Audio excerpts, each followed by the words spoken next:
ನಮಸ್ಕಾರ ಸ್ನೇಹಿತರೆ, ಎಲ್ಲ SR TV ಕನ್ನಡ ಚಾನಲ್ ವೀಕ್ಷಕರಿಗೆ ಆತ್ಮೀಯ ಸ್ವಾಗತ. ಸ್ನೇಹಿತರೆ, ಇವತ್ತೇ ಪರಶುರಾಮ ದ್ವಾದಶಿ. ಇವತ್ತು ಪರಶುರಾಮನ ಈ ಕತೆ ಕೇಳೋದ್ರಿಂದ ಒಂದು ವರ್ಷದವರೆಗೂ ಮೃತ್ಯು ಭಯ ನಿಮ್ಮನ್ನ ಕಾಡಲ್ಲ, ಹಾಗೆ ಎಷ್ಟೋ ಪುಣ್ಯ ಕೂಡ ಸಿಗುತ್ತೆ. ಹಾಗಾದ್ರೆ ಆಲಸ್ಯ ಯಾಕೆ? ಆ ಕತೆ ಈಗಲೇ ಕೇಳೋಣ. ಆದರೆ ಅದಕ್ಕೂ ಮುಂಚೆ ನೀವಿನ್ನೂ ನಮ್ಮ ಚಾನಲನ್ನು ಸಬ್ಸ್ಕ್ರೈಬ್ ಮಾಡ್ಕೊಂಡಿಲ್ಲ ಅಂದರೆ ಖಂಡಿತ ಈಗಲೇ ಸಬ್ಸ್ಕ್ರೈಬ್ ಮಾಡ್ಕೊಳ್ಳಿ. ಹಾಗೆ ಈ ವಿಡಿಯೋ ಇಷ್ಟ ಆದರೆ ಮರೀದೇ ಒಂದು ಲೈಕ್ ಕೊಡಿ. ತ್ರೇತಾಯುಗದ ಶುರುವಲ್ಲಿ ಕಾರ್ತವೀರ್ಯಾರ್ಜುನ ಅನ್ನೋ ಒಬ್ಬ ರಾಜ ಭೂಮಿಯಲ್ಲಿ ಸುಮಾರು ಭಾಗನ ಆಳ್ತಾ ಇರ್ತಾನೆ. ಈ ಕಾರ್ತವೀರ್ಯಾರ್ಜುನ ತಪಸ್ಸು ಮಾಡಿ 1000 ಕೈಗಳನ್ನ ಪಡ್ಕೊಂಡಿರ್ತಾನೆ. ಅವನನ್ನ ಕೊಲ್ಲಬೇಕು ಅಂದ್ರೆ ಅವನ 1000 ಕೈಗಳನ್ನ ಒಂದೇ ಸಾರಿ ಕತ್ತರಿಸಬೇಕಾಗುತ್ತೆ.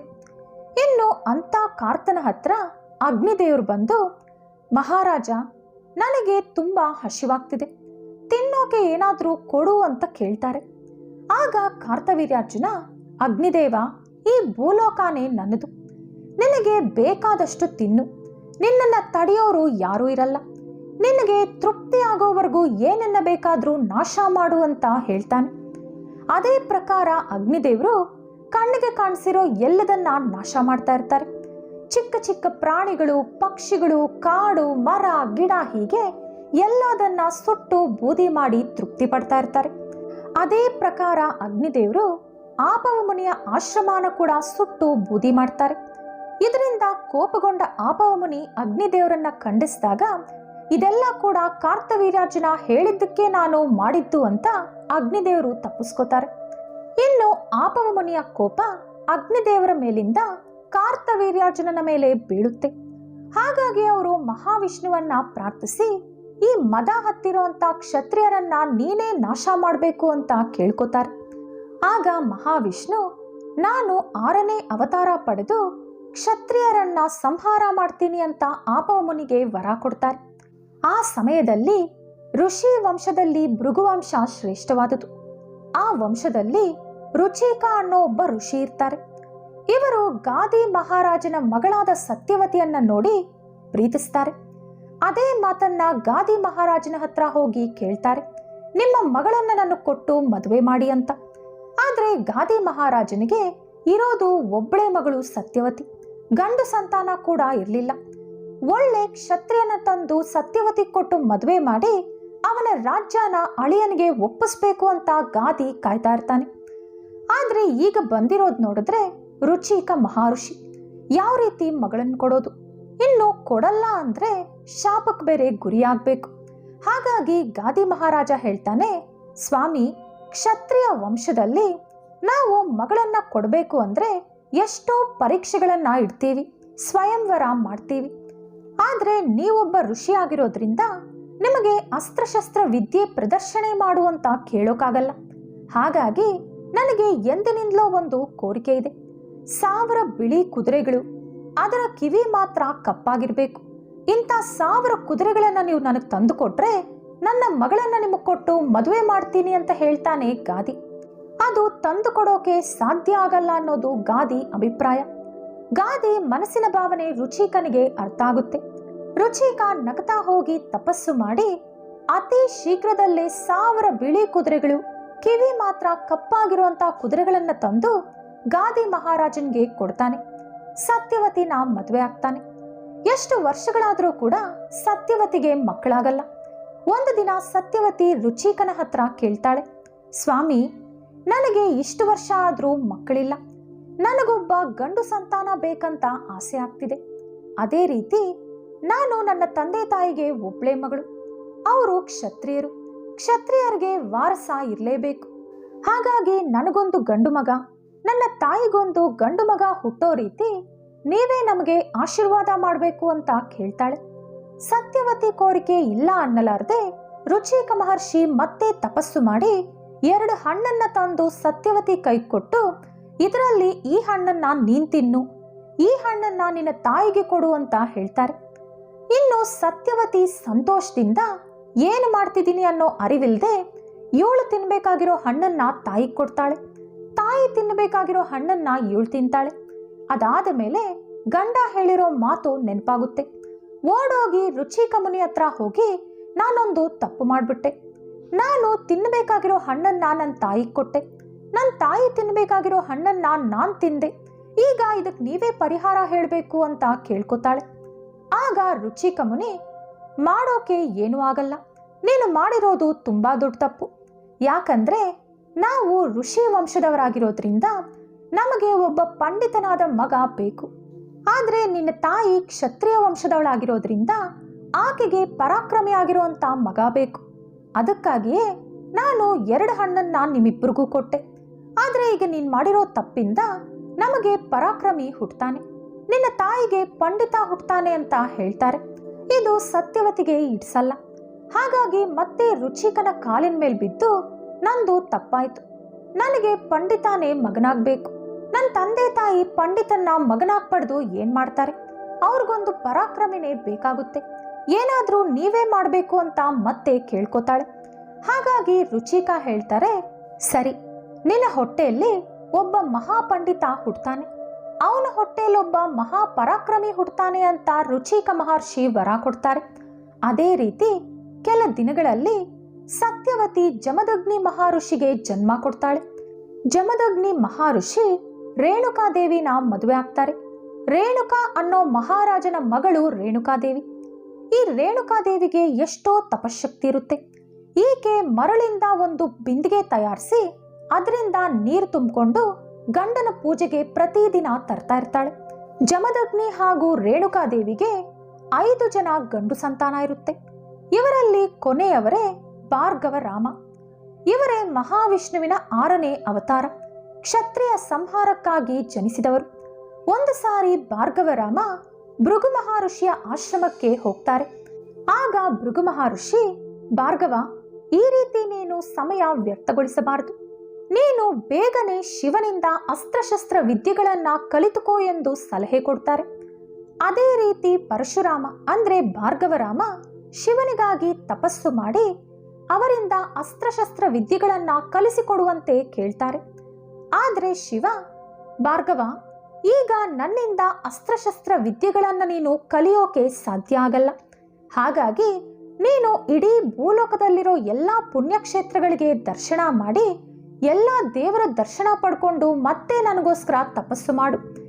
ಆಗ ನಾನು ನಿನಗೆ ಅಸ್ತ್ರಶಸ್ತ್ರ ವಿದ್ಯೆಗಳನ್ನು ಕಲಿಸಿಕೊಡ್ತೀನಿ ಅಂತ ಹೇಳ್ತಾರೆ. ಭಾರ್ಗವರಾಮ ಅದೇ ರೀತಿ ಲೋಕ ಎಲ್ಲ ಸುತ್ತಾಡಿ ಇರೋ ಪುಣ್ಯಕ್ಷೇತ್ರದಲ್ಲಿರೋ ಎಲ್ಲ ದೇವರ ದರ್ಶನ ಪಡ್ಕೊಂಡು ಮತ್ತೆ ಶಿವನಿಗಾಗಿ ತಪಸ್ಸು ಮಾಡಿ ಅವರಿಂದ ಅಸ್ತ್ರಶಸ್ತ್ರ ವಿದ್ಯೆನ ಕಲ್ತ್ಕೋತಾರೆ. ವಿದ್ಯೆ ಕಲಿಸಿಕೊಟ್ಟ ನಂತರ ಎಷ್ಟೋ ಅಸ್ತ್ರಶಸ್ತ್ರಗಳನ್ನ ಭಾರ್ಗವರಾಮನಿಗೆ ಶಿವ ಕಾಣಿಕೆಯಾಗಿ ಕೊಡ್ತಾರೆ. ಅದರಲ್ಲಿ ಒಂದೇ ಅವ್ರ ಕೈಯಲ್ಲಿರುವಂತ ಕೊಡಲಿ. ಆ ಕೊಡಲಿಯನ್ನ ಪರಶು ಅಂತ ಕರೀತಾರೆ. ಆ ಕೊಡಲಿ ಕೈಗೆ ಬಂದ ಮೇಲಿಂದ ಭಾರ್ಗವರಾಮನ ಹೆಸರು ಪರಶುರಾಮ ಅಂತ ಬದಲಾಗುತ್ತೆ. ಅದಾದ ನಂತರ ಆ ಕೊಡಲಿನ ತಗೊಂಡು ಪರಶುರಾಮ ಮನೆಗೆ ಹೊರಟಿರ್ತಾನೆ. ಇತ್ತ ರೇಣುಕಾದೇವಿ ಎಂದಿನಂತೆ ಬಿಂದಿಗೆ ತಯಾರಿಸಿ ನೀರು ತರೋಕೆ ನದಿ ಹತ್ರ ಹೋಗ್ತಾಳೆ. ಆ ಸಮಯದಲ್ಲಿ ಒಬ್ಬ ಗಂಧರ್ವ ಅವನ ಹೆಂಡತಿಯರೊಂದಿಗೆ ಸರ್ಸ ಆಡ್ತಿರೋದು ರೇಣುಕಾದೇವಿ ನೋಡ್ತಾಳೆ. ಅವಳ ಮನಸ್ಸು ಚಂಚಲಗೊಳ್ಳುತ್ತೆ. ರೇಣುಕಾದೇವಿ ಆಕೆಯ ಪತಿವ್ರತ ಭಾವನೆಯಿಂದ, ತಪಶಕ್ತಿಯಿಂದ, ಪವಿತ್ರ ಮನಸ್ಸಿನಿಂದ ಮರುಳಲ್ಲಿ ಬಿಂದಿಗೆ ತಯಾರಿಸಿ ಅದರಿಂದ ನೀರು ತುಂಬಿಕೊಂಡು ಬರ್ತಿದ್ಲು. ಆದ್ರೆ ಈಗ ಗಂಧರ್ವನ್ನ ನೋಡಿ ಮನಸ್ಸು ಚಂಚಲ ಆಗಿರೋದ್ರಿಂದ ಎಷ್ಟೇ ಬಾರಿ ಬಿಂದಿಗೆ ತಯಾರಿಸೋಕ್ ಹೋದ್ರೂ ಕೂಡ ಅದು ಪುಡಿ ಪುಡಿ ಆಗ್ತಿತ್ತು. ಮತ್ತೆ ಆಕೆಯ ಮನಸ್ಸನ್ನ ನಿಶ್ಚಲವಾಗಿಟ್ಕೊಳ್ಳೋಕೆ ಅಲ್ಲೇ ಸ್ವಲ್ಪ ಹೊತ್ತು ಧ್ಯಾನ ಮಾಡಿ ಮರಳಿಂದ ಬಿಂದಿಗೆನ ತಯಾರಿಸ್ಕೊಂಡು ಪೂಜೆಗೆ ತಗೊಬಂದ್ಲು. ಆದ್ರೆ ಇಲ್ಲಿ ಸಮಯ ತುಂಬಾನೇ ಕಳೆದೋಗಿತ್ತು. ಹಾಗಾಗಿ ಜಮದಗ್ನಿ ಮಹರ್ಷಿ ಏನಾಯ್ತು ಅಂತ ದಿವ್ಯ ದೃಷ್ಟಿಯಿಂದ ನೋಡಿ ತಿಳ್ಕೊಂಡು ತುಂಬಾನೇ ಕೋಪಕ್ಕೆ ಒಳಗಾಗ್ತಾರೆ. 4 ಮಕ್ಕಳನ್ನ ಕರೆದು, ನಿನ್ನ ತಾಯಿ ನೀಚ ಬುದ್ಧಿ ಹೊಂದಿದಾಳೆ, ಆಕೆಯ ತಲೆನ ಈಗಲೇ ಕತ್ತರಿಸಿ ಅಂತ ಹೇಳ್ತಾರೆ. ಆದ್ರೆ 4 ಮಕ್ಕಳು ಕೂಡ ತಾಯಿ ಹತ್ಯೆ ಮಹಾಪಾಪ, ನಮ್ಮಿಂದ ಸಾಧ್ಯವಾಗಲ್ಲ ಅಂತಾರೆ. ಹಾಗಾಗಿ ಜಮದಗ್ನಿಗೆ ಕೋಪ ಬಂದು ಈ ಕೂಡಲೇ ನೀವು ಮುಟ್ಟಾಳರಾಗಿ ಅಂತ ಶಾಪ ಕೊಡ್ತಾರೆ. ಅದೇ ಸಮಯದಲ್ಲಿ ಪರಶುರಾಮ ಎಲ್ಲಾ ವಿದ್ಯೆಯನ್ನ ಕಲ್ತ್ಕೊಂಡು ಮನೆಗೆ ಬರ್ತಾರೆ. ಅವರನ್ನ ನೋಡಿದ ಕೂಡಲೇ ಜಮದಗ್ನಿ ಮಹರ್ಷಿ, ಭಾರ್ಗವ, ಈ ಕೂಡಲೇ ನಿನ್ನ ತಾಯಿ ಶಿರಸ್ಸನ್ನ ಕತ್ತರಿಸು ಅಂತ ಹೇಳ್ತಾರೆ.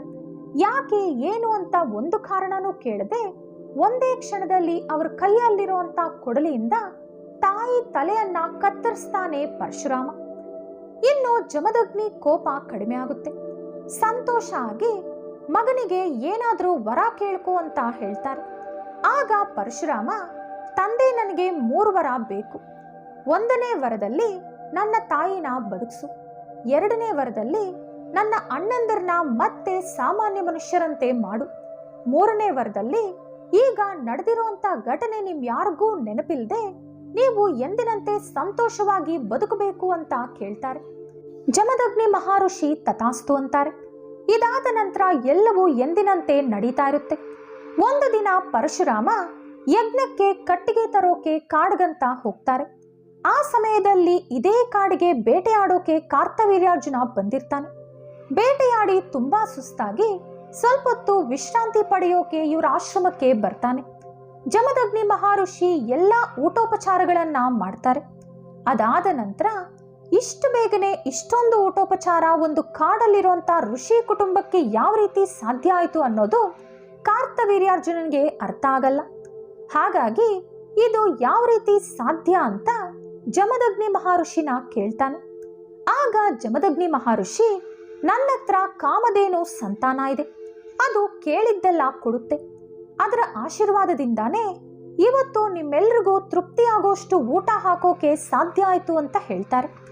ಕಾರ್ತವೀರ್ಯಾರ್ಜುನ, ಆ ಹಸುನ ನನಗೆ ಕೊಟ್ಟುಬಿಡಿ. ಇದು ನೀವು ಆಶ್ರಮದಲ್ಲಿಟ್ಕೊಂಡು ಏನ್ ಮಾಡ್ತೀರಿ? ನಾನೊಬ್ಬ ರಾಜ, ಇದು ನನ್ನ ಹತ್ರ ಇದ್ರೆ ಎಷ್ಟೋ ಜನರ ಹಸಿವನ್ನ ನಾನು ನೀಗಿಸ್ಬೋದು ಅಂತ ಕೇಳ್ತಾನೆ. ಆದ್ರೆ ಜಮದಗ್ನಿ ಮಹರ್ಷಿ, ರಾಜ, ಇದು ತಪಶಕ್ತಿಯಿಂದ ಬಂದಿರೋಂಥ ಹಸು. ಇದು ನನಗೆ ಬಿಟ್ರೆ ಬೇರೆ ಯಾರಿಗೂ ಕೇಳಿರೋದು ಕೊಡಲ್ಲ. ಇಂಥ ಹಸು ಬೇಕಂದ್ರೆ ನೀವು ಮತ್ತೆ ತಪಸ್ಸು ಮಾಡಿನೇ ಸಂಪಾದನೆ ಮಾಡ್ಕೋಬೇಕು. ಇದು ನಿಮ್ಮ ಹತ್ರ ಇದ್ರೂ ಕೂಡ ವ್ಯರ್ಥ, ಮತ್ತೆ ಇದು ಸ್ವರ್ಗಕ್ಕೆ ವಾಪಸ್ ಹೊಟ್ಟೋಗುತ್ತೆ ಅಂತ ಹೇಳ್ತಾರೆ. ಆದರೂ ಕೂಡ ಕಾರ್ತವೀರ್ಯಾರ್ಜುನ ಒಪ್ಪದೆ ಬಲವಂತವಾಗಿ ಹಸುನ ಕಿತ್ಕೊಂಡು ರಾಜ್ಯಕ್ಕೆ ಹೊರಟೋಗ್ತಾನೆ. ಕಟ್ಟಿಗೆ ತಗೊಂಡು ಮನೆಗೆ ಬಂದ ಪರಶುರಾಮ ತಂದೆಯ ಹತ್ರ ನಡೆದಿರೋ ವಿಚಾರ ತಿಳ್ಕೊಂಡು ಕಾರ್ತವೀರ್ಯಾರ್ಜುನನ ಮೇಲೆ ಕೋಪದಿಂದ ಯುದ್ಧಕ್ಕೆ ಹೋಗ್ತಾರೆ. ಕೊಡಲಿಯನ್ನ ಕಾರ್ತನ ಕಡೆ ಎಸೆದು ಒಂದೇ ಏಟಿಗೆ ಅವನ 1000 ಕೈಗಳನ್ನ ಕತ್ತರಿಸ್ತಾರೆ. 2ನೇ ಬಾರಿ ಕೊಡಲಿ ಎಸೆದು ಅವನ ತಲೆನ ಕತ್ತರಿಸ್ತಾರೆ.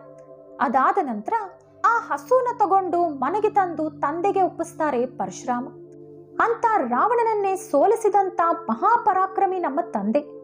ಅಂತ ನಮ್ಮ ತಂದೆಯನ್ನ ಒಬ್ಬ ಋಷಿ ಮುನಿ ಯಾವ ರೀತಿ ಕೊಂದುಬಿಟ್ಟ ಅಂತ ಕಾರ್ತವೀರ್ಯಾರ್ಜುನನ ಮಕ್ಕಳು ಪರಶುರಾಮನ ಮೇಲೆ ವಿಪರೀತವಾಗಿ ಕೋಪ ಬೆಳೆಸ್ಕೋತಾರೆ.